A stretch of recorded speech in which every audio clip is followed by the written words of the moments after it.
Hi, welcome back to my channel.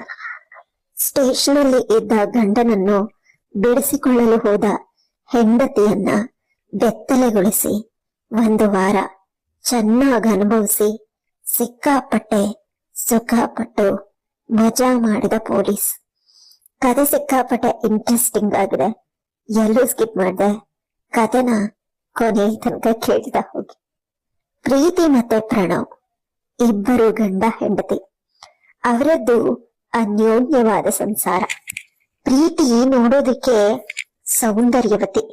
ಯಾವುದೇ ಗಂಡಸರು ನೋಡಿದ್ರು ಮತ್ತೊಮ್ಮೆ ತಿರುಗಿ ನೋಡ್ಬೇಕು ಅನ್ನುವಂತಹ ಸೌಂದರ್ಯ. ಇವರಿಬ್ರು ಮದುವೆಯಾಗಿ 10 ವರ್ಷ ಕಳೆದಿತ್ತು. ಆದ್ರೆ ಇಬ್ರಿಗೂ ಇನ್ನು ಮಕ್ಕಳೇ ಆಗಿರ್ಲಿಲ್ಲ. ಅದನ್ನ ತೋರ್ಸೋದಕ್ಕೆ ಅಂತ ಆಸ್ಪತ್ರೆಯಲ್ಲಿ ಸುಮಾರು ಟೆಸ್ಟ್ಗಳನ್ನ ಮಾಡಲಾಗತ್ತೆ.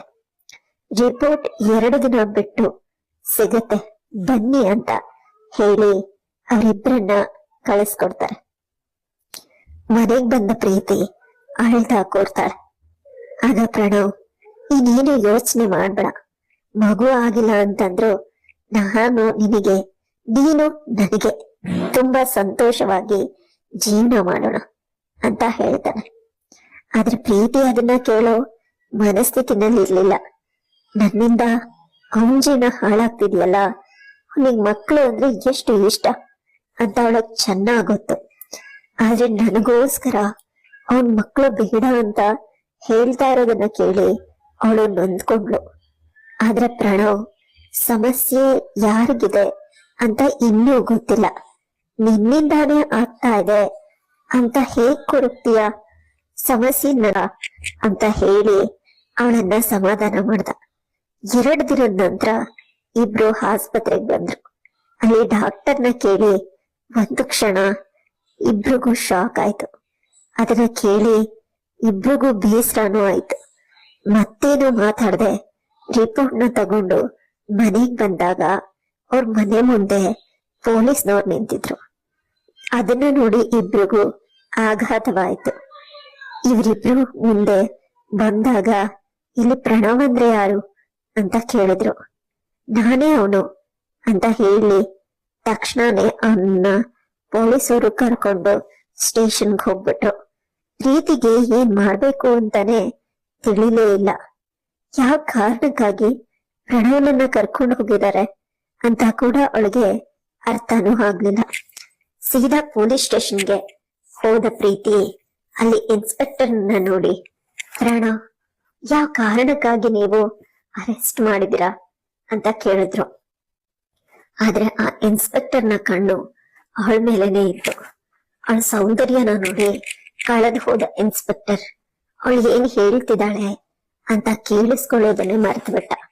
ಸ್ವಲ್ಪ ಸಮಯದ ನಂತರ ಪ್ರೀತಿ ಅವನ ಕೈಯನ್ನ ಟಚ್ ಮಾಡಿ ಎಚ್ಚರಿಸಿದಾಗ ಎಚ್ಚರಗೊಂಡ ಇನ್ಸ್ಪೆಕ್ಟರ್, ನೀವೇನು ಯೋಚನೆ ಮಾಡ್ಬೇಡಿ, ನೀವು ಮನೆಗೆ ಹೊರಡಿ, ನಿಮ್ ಗಂಡನನ್ನ ಬಿಡಿಸೋ ಜವಾಬ್ದಾರಿ ನಂದು ಅಂತ ಹೇಳಿ ಅವಳನ್ನ ಕಳಿಸ್ಕೊಳ್ತಾನೆ.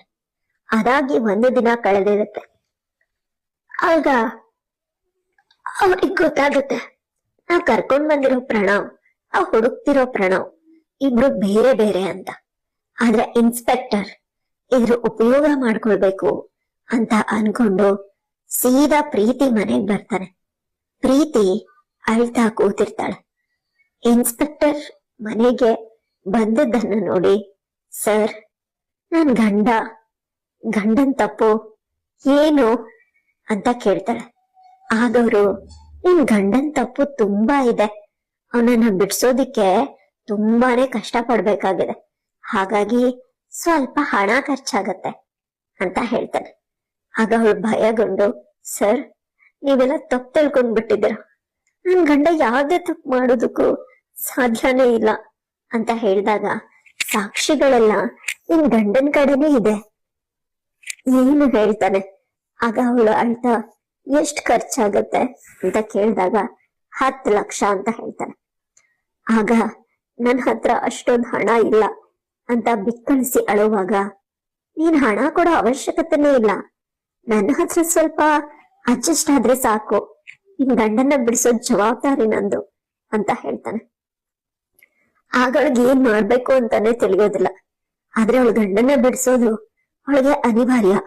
ತುಂಬಾ ಹೊತ್ತು ಯೋಚನೆ ಮಾಡಿದ ನಂತರ ಇನ್ಸ್ಪೆಕ್ಟರ್ನ ಮುಂದೆ ಬಂದ್ ನಿಂತ ಪ್ರೀತಿ, ಸರ್, ನೀವ್ ಹೇಳಿದಕ್ ನನ್ಗೆ ಒಪ್ಪಿಗೆ ಇದೆ, ಆದ್ರೆ ಒಂದ್ ಮಾತು ಅಂತ ಹೇಳ್ತಾಳೆ.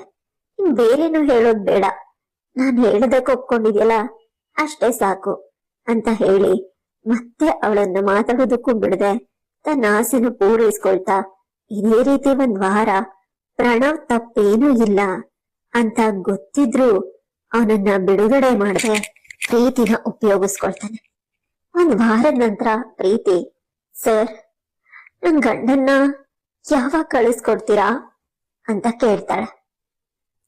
ಆಗ ಇನ್ಸ್ಪೆಕ್ಟರ್, ಅಷ್ಟೇನ್ ಅವಸರ ನಿನ್ಗೆ? ನಾನ್ ಕೂಡ ತುಂಬಾನೇ ಟ್ರೈ ಮಾಡ್ತಾ ಇದ್ದೀನಿ ಅವನನ್ನ ಬಿಡ್ಸೋದಿಕ್ಕೆ, ನಂಗೆ ಇನ್ನೂ ಸ್ವಲ್ಪ ಸಮಯ ಕೊಡು ಅಂತ ಕೇಳ್ತಾನೆ. ಆಗ ಪ್ರೀತಿ ಕೂಡ ಒಪ್ಕೊಳ್ತಾಳೆ. ಅವಳನ್ನ ಎಲ್ಲೆಂದ್ರಲ್ಲಿ ಹೇಗಂದ್ರೆ ಆಗ ಚೆನ್ನಾಗಿ ಉಪಯೋಗಿಸ್ಕೊಂಡು ಮಜಾ ಮಾಡ್ತಾನೆ. ಪ್ರೀತಿ ಪ್ರತಿ ಸಲ ಅವನ್ಗೆ ಒಂದ್ ಮಾತು ಹೇಳೋದಕ್ಕೆ ಕಾಯ್ತಿರ್ತಾಳೆ. ಆದ್ರೆ ಪ್ರೀತಿಯನ್ನ ಅವನು ಯಾವತ್ತೂ ಮಾತಾಡೋದಕ್ ಬಿಡೋದೇ ಇಲ್ಲ. ಅವಳಿಗೆ ಎಷ್ಟೇ ಹೇಳೋದಕ್ ಪ್ರಯತ್ನ ಪಟ್ರು ಅವನು ಅವಳನ್ನ ಹೇಳೋದನ್ನ ತಡೆದು ಬಂದ ತಕ್ಷಣ ತನ್ನ ಕೆಲ್ಸ ಮುಗಿಸಿ ಹೊರಟೋಗ್ಬಿಡ್ತಿರ್ತಾನೆ.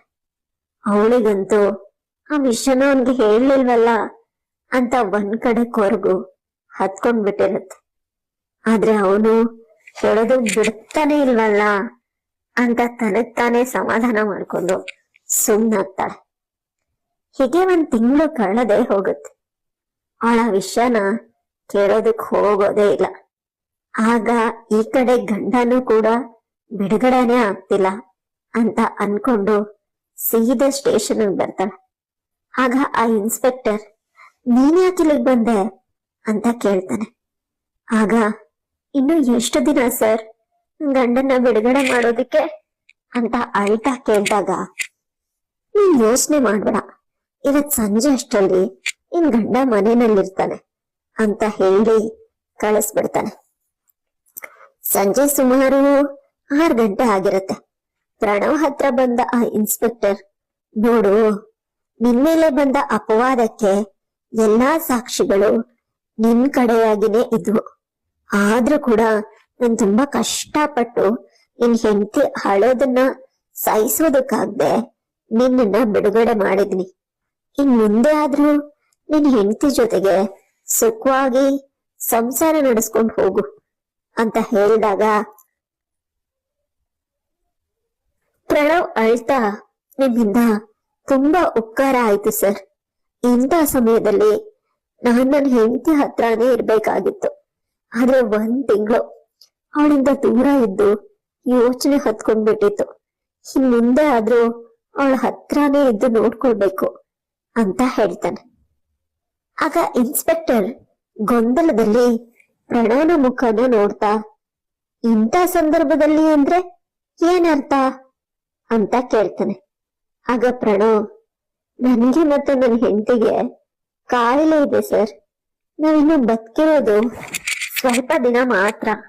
ಇಂಥ ಸಮಯದಲ್ಲಿ ನನ್ನ ಹೆಂಡತಿ ಜೊತೆ ನಾನು ಇರ್ಲಿಲ್ಲ ಅಂದ್ರೆ ಹೇಗೆ ಅಂತ ಹೇಳ್ತಾನೆ. ಆಗ ಇನ್ಸ್ಪೆಕ್ಟರ್ನ ಎದೆಯಲ್ಲಿ ನಡ್ಕ ಶುರುವಾಗತ್ತೆ. ಕಾಯಿಲೆನಾ? ಅಂತ ಕಾಯಿಲೆ ಏನು ಅಂತ ಕೇಳ್ತಾನೆ. ಆಗ ಪ್ರಣವ್, ನನಗೆ ಮತ್ತೆ ನನ್ನ ಹೆಂಡತಿಗೆ HIV ಇದೆ. ನಾವು ನಮ್ಮೂರಲ್ಲಿ ಒಂದ್ಸಲ ಜ್ವರ ಬಂದಿದ್ದಾಗ ಡಾಕ್ಟರ್ ಹತ್ರ ಸಮಯದಲ್ಲಿ ಆ ಹಾಸ್ಪಿಟಲ್ ನಲ್ಲಿ ಇದ್ದ ಕಾಂಪೌಂಡರ್ ಕೈಯಲ್ಲಿ ಇಂಜೆಕ್ಷನ್ ತಗೊಂಡಿದ್ದ ಪರಿಣಾಮ ಅವಳ ಬಾಡಿಯಲ್ಲಿ HIV ಆಗಿತ್ತು. ನಾವಿಬ್ರು ಗಂಡ ಹೆಂಡತಿ ಆಗಿರೋ ಕಾರಣ ಆ ಕಾಯಿಲೆ ನನಗೂ ಕೂಡ ಬಂದ್ಬಿಟ್ಟಿದೆ. ಹಾಗಾಗಿ ಮೊನ್ನೆ ತಾನೇ ಡಾಕ್ಟರ್ ಹತ್ರ ತೋರಿಸ್ಕೊಂಡು ಕನ್ಫರ್ಮ್ ಮಾಡ್ಕೊಂಡ್ ಮನೆಗ್ ಬಂದಿದ್ವಿ. ಅವತ್ತೇ ನೀವು ನನ್ನನ್ನ ಕರ್ಕೊಂಡ್ ಬಂದಿದ್ದು ಅಂತ ಹೇಳಿ ಅಲ್ಲಿಂದ ಹೊರಟೋಗ್ತಾನೆ. ಇದನ್ನ ಕೇಳಿದಂತಹ ಇನ್ಸ್ಪೆಕ್ಟರ್ನ ಎದೆ 1 ಕ್ಷಣ ನಿಂತಂತೆ ಆಗೋಗುತ್ತೆ. ಈಗ ಮೈಕೈ ಪರ್ಚ್ಕೊಂಡು ತಲೆ ಕೂದ್ರು ಕೆದ್ರುಕೊಳ್ಳುವಂತೆ ಆಗತ್ತೆ. ಇದೇನ್ ಮಾಡ್ಬಿಟ್ಟೆ ನಾನು? ಒಂದ್ ಹೆಣ್ಣಿನ ಸೌಂದರ್ಯನ ನೋಡಿ ಅವಳ ಹಿಂದೆ ಹೋಗಿ ಅವಳ ಕಾಯಿಲೆನ ನನ್ಗೂ ಅಂಟಿಸ್ಕೊಂಡ್ಬಿಟ್ನಲ್ಲ ಅಂತ ಮರುತ್ತಾ ಕೊರಗ್ತಾ. ಸ್ನೇಹಿತರೆ, ಮಾಡದ ತಪ್ಪಿಗೆ ಗಂಡನನ್ನ ಸ್ಟೇಷನ್ ಅಲ್ಲಿ ಇಟ್ಕೊಂಡು ಒಂದ್ ಮುಗ್ಧವಾದ ಹೆಣ್ಣಿಗೆ ಮೋಸ ಮಾಡ್ತಾ ತನ್ನ